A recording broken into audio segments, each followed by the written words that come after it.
Yentua so the one krata no ne Adom online dear no na radio fosu 97.1 ye chia mo ye mamo akwaba ye ja mo se papa wo mre no madaje Ghana for mo fanche me ene no ebe tisisi a amen amen enya de boys no e kan tie because every sabre kosi enwumre de na ene na ti na bibia ye clear sa yes Inti no yan shase o yeah fa the worker tane chere ko digital nti o hwe o TV ni so a o so benya na digital na so hwe e worum it the chronicle the worker ta na e share asem what his excellency John Dramani Mahama foni aba and I see Mahama's $10 billion big push takes off ti ubaka ya abra na eni samyoko e bonto afimpi ni adweno e na abatom no o ka so oba obetwe sika be say $10 billion ato no am eri be ya kwan bi be si schools be si hospitals ni ade na enu ame no ka say mampani ahyase ama kwan awodo bi e wo framantem no ye be hyase ni tintim se na be ya kwan betimi adada so eye pa the chronicle asade ababiem sm bogoso pristia mine bruhaha Blue Gold files $1 billion arbitration claim against Ghana. Ti say or the attorney general so for the aba. Say Edmeko bi asama Ghana by. Sika o hwe be $1 billion. $1 billion. And o si o hwe. Na asem kese ba ko afie one me say or the doctor aduchum efoni aba. Pani odremu e pray the breaker say wo MBP ameyokomu. Former education minister. Was saying Adom has been targeted for smear campaign. Spokesman. You see the pebia trasia bontimu pose. Dr. Adom. Obey campaign bonny and they say. Na one no. I see Crawford na trasa boss upon. Tama ayi ne campaign ni prepare. Kutu dia stre MPP delegate some wanda. So be aba no be kan sembi e de kyerɛw e de fa Dr. Adom. So Dr. Aduchum and I can be say and I can that's one to save doctor no and I say na so ye na ba sa botugu na nipa bia hye da tena dem awu say papa no oye nkuribidifo 2026 presidential prime minister no omo so betimi adi nkudim to be so mo say ne din and the chronicle the bokata obi ntume no me de nyame ehira no ti de nyame pe no ebebam ti na chronicle the bokata e de aba Yefa Republic Press so entwaso. As the gold board crashes smuggling ring. Gold worth 100 million Ghana cedis seized. It's yes no man say Crawford like a ball when still say on the Ghana gold be a Ghana no. And ne on saka one time. From so yeah you show me the fear. Yeah show me party. Obo pictures nyina to from him. Say Ghana ni bia be hu ambo am ya see the papa ko wi abachim bia 1 million cedis. Wow. Omo ye 4. Ti Yankopon ye wadom na atumi boa. Na nipa nan no otumi ehuru omo nyina. India fo wom. Ghana fo bi su wom. Abana fo bi su wom. Etu nya hu ba ko pe. We enye enele nyonko kra no no. We 1 million Ghana cedis. Such one get one. Eti fia ye pie wonimre ye pie fia wonimre sai di pa na no ofo ne da wakata na nim no mi asa na wa okay aka ba ko nti ne be nyina sam wonimre na no pei wo ba bia wo ko serious akatwa so kakra sha se na o mega na fa na uhu na pe o me na ba to frɛ aka ba ti ba ko o 1 million cedis ba sabe je visi we no libi no labalaba so na ade ba ya na account no ya credit 1 million Ghana cedis. You say you for account too. So na be prepare you betimi aye adwuma na nkoba say any afa kwoti kwa so na etwia 1 million media ma afia na asa kwasi. Uwini ya na straight from Bank of Ghana. Ya credit account 1 million Ghana cedis. Uchi 9 dia 4 million. Uchi mienu 2 million. Timi obachi bia no. Eh na yo siri. Hey, also there.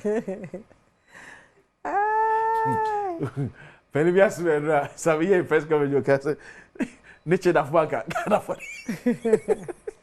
Okay. Na say dey omo ye abusia. Oh, yeah. Omo abusia dey obi be hu wo de hwe. If you look at so 40 years, or go so hia o che dem nyan ko trip sa. Ono nam he ya. So yeah.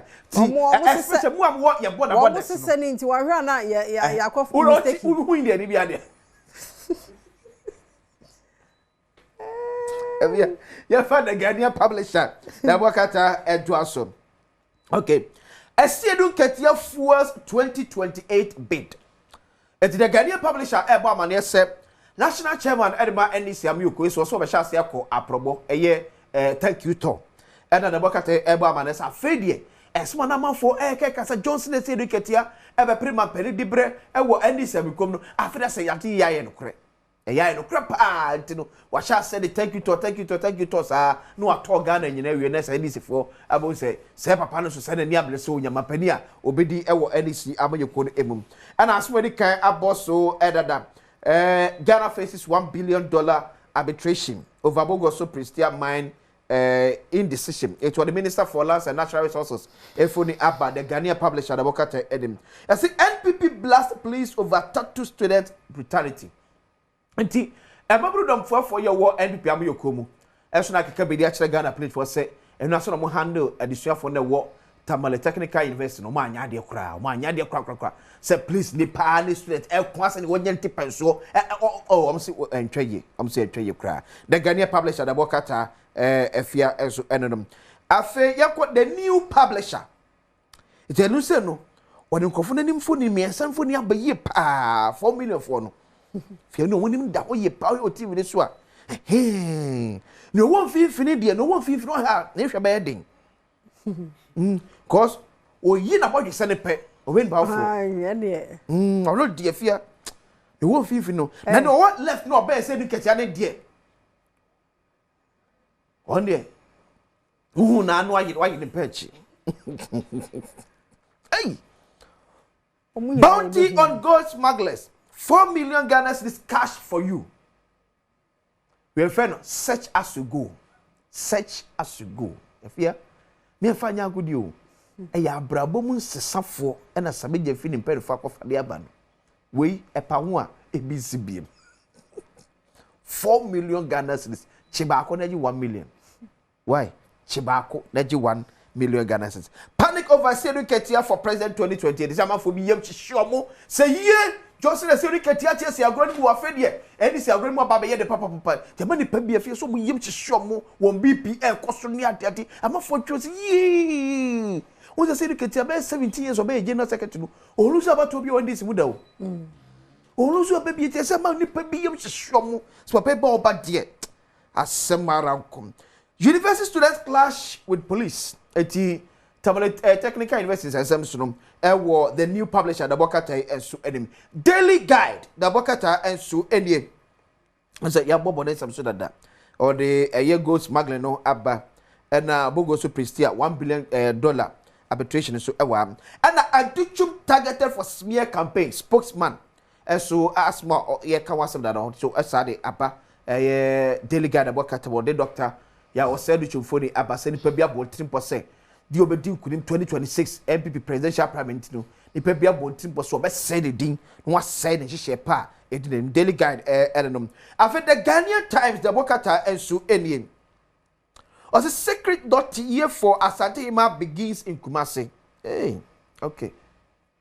Ensu no bia ene de anti the Bokata ensu ba man ye ene day 3 ene day 3 of Asante Ima dot ye de amano wo Asante Mamu no ene da etoso miesa ochina ene de abroa ebekwa akura na akoka nanano ho ni akoso adwen abompaye ede ama Asanteman ene Ghana eti enanso mpanyefo besa ehyesie ewo dwabremu na sene dotie o hye eche no wo de atwa sa so ede abam na wahu ayi ponko na wasado wa no okay we Asante amamre se kutu se bab enyo de bia wo sa ayi seketo sa do wa we ya no wasa page ni ti enyo de bia we Asante amamre enyo de bia Asante ti be oh mituche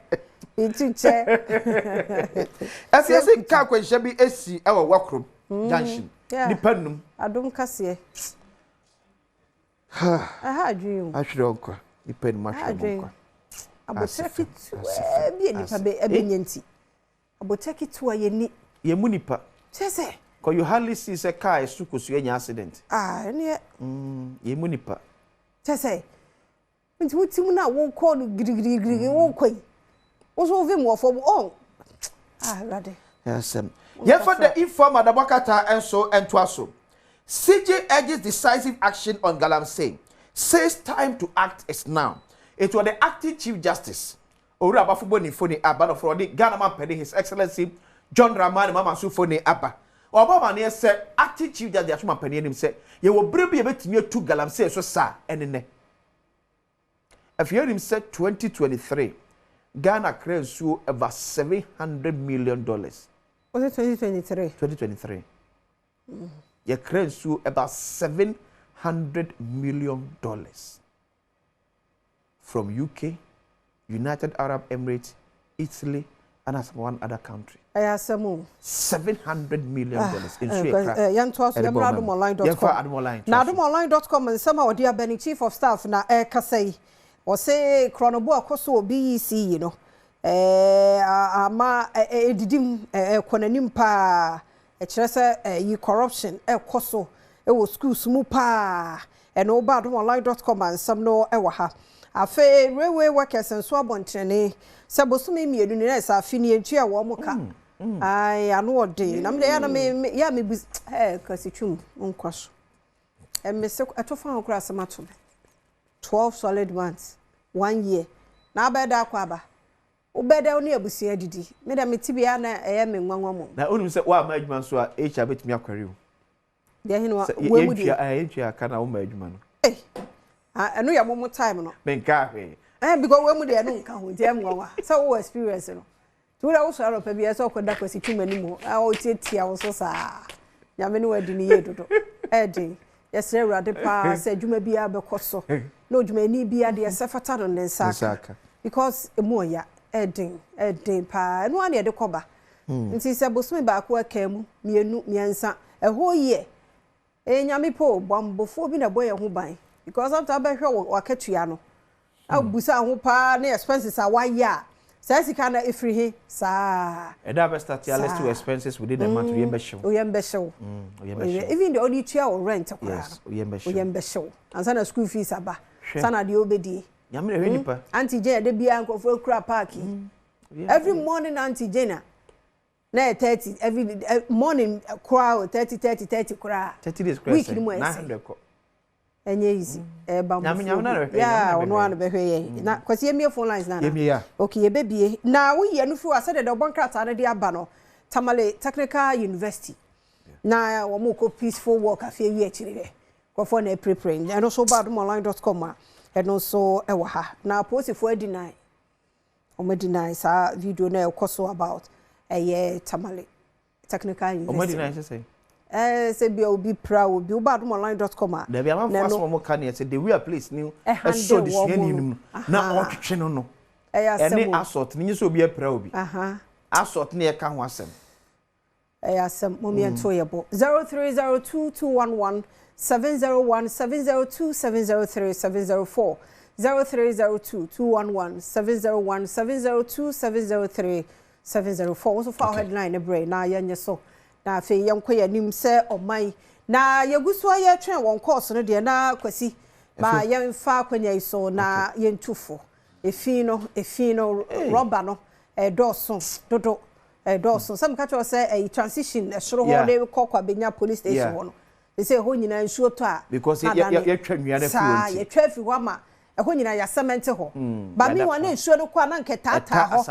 enti nsu yiri bia ma ho ti se nsuo to na wonim na wo ha twokwan no so be fa ho a eto kese a obeka ho ya e wo so be me na no pa ye mo a chen ni ba me jo so cha woni me ni ba manyina da se pa enti ayi ni me fa ha o kun shi in kam mo organize John Bodu le parking point fo nyina mo ko yi chama boye media me ha woni se Ghana fo point fo MPP na NDC nti ye be ka kire se nti se be critique ma e Galamsey nti o fe parking ni na me party ye ba ye se ye be critique ma ama Galamsey fo na me ka kire mo bu ni se enye adwuma bia na yekritimo wo omo ankasa Ghana fo na ankasa na yetu ya de dadawo nti ne yebere ne se yentwa so wo tugalanse mo biso bi o tugalanse bia e so wo do a wo si ya time na so fa che yempa ma yemfa samenya last caller same wadaroma na wa yiri ntiem ya mu ache mu akwaba eje osumeni aba na etefei ya mi adom ye ho ye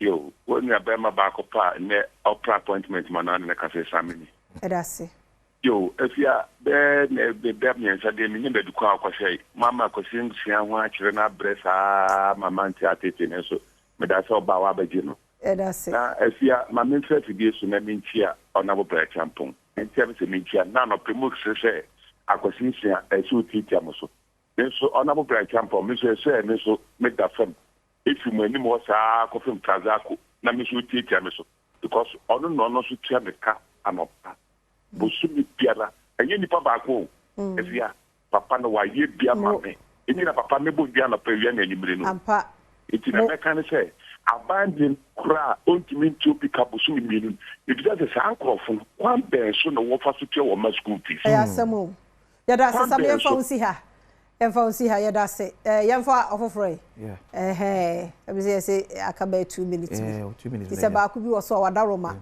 fa wo de no bra na fe yemfa ni obi ama idea saka 1 abewrem yemu ache mu akwabe yeah it's a fear man kata makro now St. John's boy yamoko de ya me adom ye ho ye it's a fear me tun we fatu team pa ye ne wo sire kwa ye no ye ne wo sire kwa ye no sisu mani pasu nada wo ye ne wo sire ko minimum nyina minimum me sisi wo we dia nyune efiba mahu a wo dia e ma hwe hu ye mat sa abanje no yes sports no ni abanje St. John's ni no omno sire kwa awati ase me se ma sama o ma menyame ya fa osi asaka one ya fe last scholar can promise we musician na deputy can promise ya mwache ini apo mai ami adom na we musician na oh we can promise you akola okay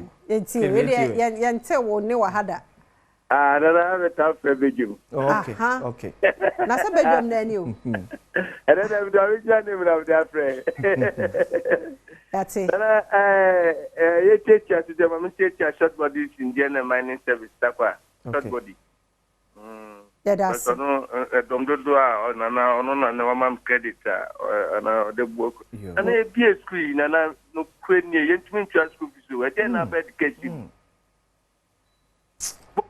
asem ya fancy ya da mo ase pa bi a wo chena enkwane ahoden wo ho a ye beto so now so the headline no aba ya da se kwase ne ya wie ya da se pa radio for 97.1 ya chiamo ya mamo akwa aba health tips na otwi mu ye kasafa ma apomuden ho tie bi ye kwaba